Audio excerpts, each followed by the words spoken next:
पंजाबियों ने एक चीज को इतना ज्यादा एक्सप्लॉइट किया है, वो है पराठे। कुछ भी हो घर में पराठे। मम्मी भूख लगी है, पराठे खा ले। मैम मैं स्कूल में 12 साल टिफिन में पराठे लेकर गया। बच्चों को लगता था मैं ढाबे में ही रहता हूँ। मुझे पता ही नहीं था नाश्ते में पराठे के अलावा भी कुछ और होता है। वो तो मैंने एक दिन कॉलेज में रिया के साथ नाश्ता किया सर। तो रिया ने अपना लंच खोला, उसने बोला कि तुम क्या लाए हो?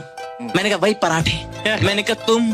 कहती ब्रुशेटा। मैम उसका ब्रुशेटा सुन के मेरा पराठा फट गया। मेरा पराठा खुद टिफिन बॉक्स में वापस चला गया। एल्यूमिनियम फॉइल से लपेट रहा था खुद को, कह रहा